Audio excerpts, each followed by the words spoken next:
औज़ुबिल्लाहिमिनश्शैतानिर्रजीम बिस्मिल्लाहिर्रहमानिर्रहीम।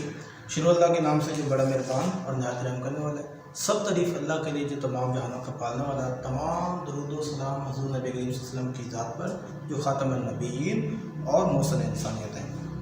आज हम डिस्कस करने जा रहे हैं law of conservation of momentum का दूसरा केस, जिसको हम कह सकते हैं केस 2। कल हमने केस 1 किया था, आज हम केस 2 करने जा रहे हैं जो लॉन्ग क्वेश्चन के लिए बहुत अहम भी है। और ये एप्लीकेशन भी हम कह सकते हैं लॉ ऑफ कंजर्वेशन मोमेंटम की, लॉ ऑफ कंजर्वेशन मोमेंटम की एक एप्लीकेशन या दूसरा केस हम पढ़ने जा रहे हैं an isolated system of gun and bullet.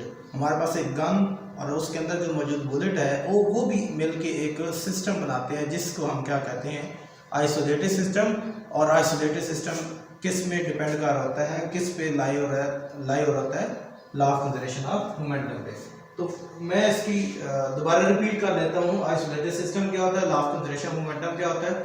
Isolated system एक ऐसा सिस्टम होता है जिसमें दो या दो से ज़्यादा बॉडीज आपस में टकराती हैं जब कोई एक्सटर्नल फोर्स, बैरूनी फोर्स अमल दखल ना करे। कोई बैरूनी फोर्स अमल दखल ना करे या ना लग रही हो, तो उस वक्त वो जो टकराने वाली बॉडीज हैं उनको हम आइसोलेटेड सिस्टम कहते हैं। ये वो जो सिस्टम बनाती हैं उसको हम कहते हैं आइसोलेटेड सिस्टम। तो लॉ ऑफ कंजर्वेशन मोमेंटम क्या है कि एक ऐसा आइसोलेटेड सिस्टम है जिसमें दो या दो से ज्यादा बॉडीज आपस में टकराएं तो उनका मोमेंटम सेम रहे। टकराने से मींस जो टकराने से पहले मोमेंटम था वही टकराने के बाद रहे।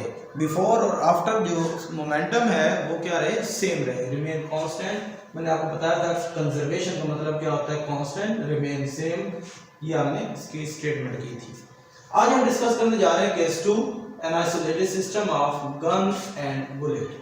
गन और बुलेट का हम गोली का, बंदूक और गोली का एक सिस्टम डिस्कस करने जा रहे हैं। सबसे पहले इस लॉन्ग क्वेश्चन को जब आप डील करेंगे तो सबसे पहले आप लोगों ने आइसोलेटेड सिस्टम की डेफिनेशन करनी है, फिर law of conservation of momentum की ये जो स्टेटमेंट है वो यहाँ पे पुट करनी है, वो लिखनी है, फिर एक्सप्लेनेशन करेंगे।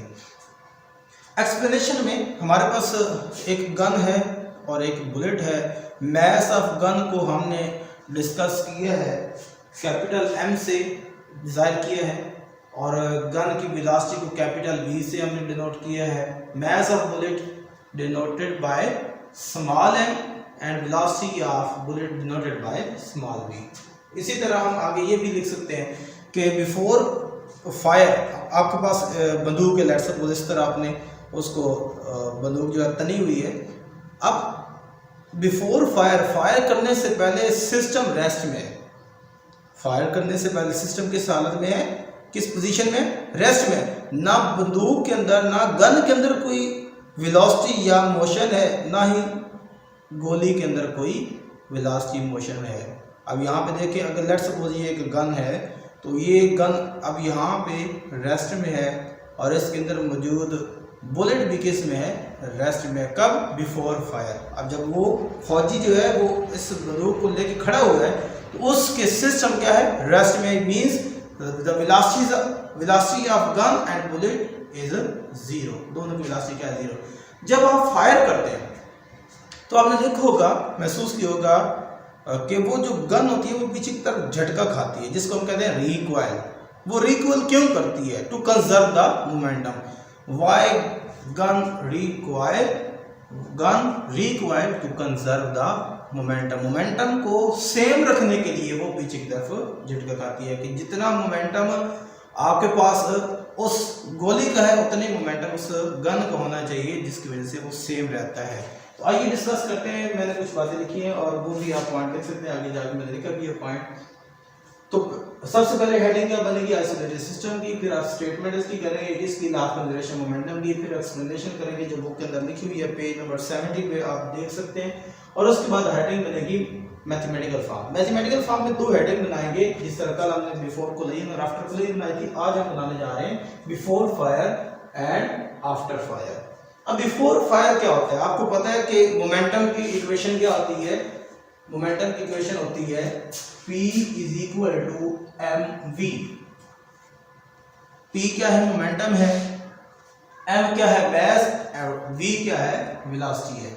तो गन के लिए हमने जो लेटर लिए हैं वो कैपिटल लेटर लिए हैं और बुलेट के लिए हमने स्मॉल लेटर लिए हैं। तो जब मैं ये कहूंगा कि before fire momentum of gun, before fire क्या होगा, capital mv, momentum of bullet before fire is small mv, इसका प्रोडक्ट है, ये इसका प्रोडक्ट है।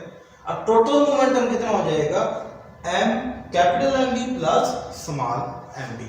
लेकिन हमें इस बात का इल्म है, अभी मैंने आपको बताया कि before fire system is at rest, दोनों की मोशन किस में, रेस्ट में है, मोशन नहीं है, वेलोसिटी जीरो है, तो ये मैंने पॉइंट लिख दिया। But before fire system is at rest, so velocity v capital is equal to zero and small v is equal to zero. Mean gun की वेलोसिटी भी नहीं है और बुलेट की वेलोसिटी भी नहीं है, तो दोनों जीरो हैं। तो मैंने ये दोनों की दोनों वैल्यू यहाँ पे पुट कर देनी है, कैपिटल V यहाँ पे पुट कर देने जीरो, v यहाँ पे पुट कर देना है, स्मॉल v जीरो, तो ये मैंने पुट किया है। Then total momentum before fire क्या हो जाएगा, m into zero plus m into zero, और ये इसके साथ प्रोडक्ट होगा तो टोटल वैल्यू क्या आ जाएगी, जीरो जीरो, और टोटल वैल्यू क्या आ जाएगा आपके पास, zero. It's mean total momentum before fire zero है।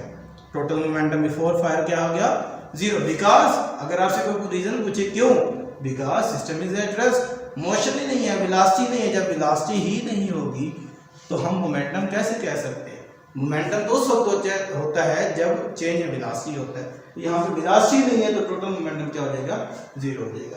अब आफ्टर मोमेंटम देखते हैं, आफ्टर फायर सॉरी देखते हैं। जब गन को फायर किया जाता है, जो बुलेट होती है वो स्पीड से जाती है और उसी वक्त में at the same time gun जो होती है वो भी पीछे की तरफ झटका खाती है। अब ये तो जाहिर सी बात है कि जो बुलेट है उसकी वेलोसिटी है, अब गन की भी तो कुछ ना कुछ वेलोसिटी होगी, गन की भी तो कुछ ना कुछ वेलोसिटी होगी, लेकिन अपोजिट डायरेक्शन में। गोली अगर उस साइड पे जाती है तो जो बंदूक है वो पीछे की तरफ झटका खाती है। तो आइए देखते हैं, मैंने वही दोनों पॉइंट यहाँ पे जो लिखे थे वही दो पॉइंट यहाँ पे लिख दिए। Momentum of gun after fire mv, momentum of bullet after fire small mv, total momentum after fire क्या हो जाएगा, capital mv plus small mv। अब यहाँ पे हम जीरो तो पुट कर नहीं सकते, क्योंकि वेलोसिटी तो है, कुछ ना कुछ गन की भी वेलोसिटी है और बुलेट की भी वेलोसिटी है, कुछ ना कुछ होगी। तो हम जनरल ये कह रहे हैं, लेट्स सपोज वो वेलोसिटी v है, कैपिटल V है, वो वेलोसिटी स्मॉल v है, तो टोटल मोमेंटम कितना हो गया, capital mv plus small mv। अब according to law of conservation of momentum, momentum के कंजर्वेशन के कानून के मुताबिक हमें क्या पता है, हमें इस बात का इल्म है कि total momentum before fire is equal to total momentum after fire, यानी टोटल मोमेंटम कंजर्व रहता है, ये हमने डिस्कस किया है, कांस्टेंट रहता है बिफोर एंड आफ्टर फ्लेम या फायर। तो मैंने ये फार्मूला लिख दिया, total momentum before fire equal to total momentum after fire. तो टोटल मोमेंटम बिफोर फायर हमारे पास क्या था, जीरो, ये मैंने पुट कर दिया। आफ्टर फायर क्या है, mv plus mv small mv plus capital mv हम लिख दिए। तो मैंने सिर्फ इसको इस लेफ्ट राइट साइड को मैंने लेफ्ट पे लिख दिया, लेफ्ट को राइट पे लिख दिया, इक्वेशन नंबर 1 कह दिए। अब इस इक्वेशन से अगर हम चाहे मास ऑफ गन निकालना तो निकाल सकते हैं, वेलोसिटी ऑफ गन निकालना चाहे निकाल सकते हैं, मास ऑफ बुलेट निकालना चाहे निकाल सकते हैं, वेलोसिटी ऑफ बुलेट निकालना चाहे तो निकाल सकते हैं। तो ये चार मैंने यहाँ पे निकाले हैं। ये देखिएगा मेरे पास क्या है, अगर मैं मास ऑफ या वेलोसिटी ऑफ बुलेट गन निकालना चाहता हूँ तो ये चीज इधर रहेगी। अब ये यहाँ पे क्या हो रही है, प्लस, उधर जाके क्या हो जाएगी माइनस, ये तो जाके क्या होगी minus. Capital mv is equal to minus small mv। अब वेलोसिटी ऑफ गन निकालनी है तो m इधर मल्टीप्लाई होगा, इधर आके क्या हो जाएगा divide. This is the formula of velocity of gun. इसी तरह मास ऑफ गन निकालना है तो इसी से ये फार्मूला वेलोसिटी इधर आके डिवाइड हो जाएगी, मास इधर रहेगा, तो ये हमारे पास मास ऑफ गन निकाल सकते हैं।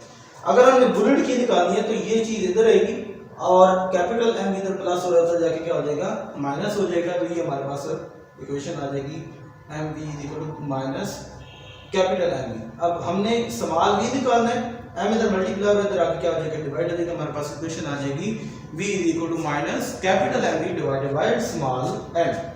इसी तरह मैथ ऑफ बुलेट हम निकाल सकते हैं। आखिर पे एक नोट लिखा है, अब ऑब्जर्व करें कि हर एक के साथ तो क्या आ रहा है, नेगेटिव साइन आ रहा है। तो negative sign shows the opposite direction of the system. देखें हमेशा याद रखिएगा फिजिक्स में जहां पर भी नेगेटिव साइन आएगा तो नेगेटिव साइन का मीनिंग क्या होगा, ऑपोजिट डायरेक्शन। जैसे लॉ ऑफ कंजर्वेशन मोमेंटम, अब यहाँ पे लॉ ऑफ कंजर्वेशन मोमेंटम भी तो लग रहा है और उसके साथ न्यूटन थर्ड लॉ भी लग रहा है। तो ऑपोजिट डायरेक्शन शो क्या करता है, नेगेटिव साइन शो क्या करता है, ऑपोजिट डायरेक्शन के। गन जब हम फायर करते हैं तो जो बुलेट है वो आगे की तरफ जाती है और गोली पीछे की तरफ झटका, बुलेट जो होती है वो आगे की तरफ जाती है, गन पीछे की तरफ झटका खाती है, रिकॉइल करती है। फिर अगेन वही सवाल आता है, why gun recoil, to conserve the momentum. तो ये आज का हमारा टॉपिक था, लॉ ऑफ कंजर्वेशन मोमेंटम का दूसरा केस जो हमारा मुकम्मल हो गया। ये 2 केसेस लेवल पे पढ़ाए जाते हैं, आगे जाके बहुत सारे केस हैं जो हमने स्फीयर्स वाले पर उसके फर्दर 4-5 केस हैं वो भी आप डिस्कस करेंगे फर्स्ट ईयर में। तो यहाँ भी ये लॉ ऑफ कंजर्वेशन मोमेंटम का आपको डिस्कस किया है, तो इंशाल्लाह आपको आई थिंक समझ आ गई होगी, तो इसको आप नोट कर लेंगे।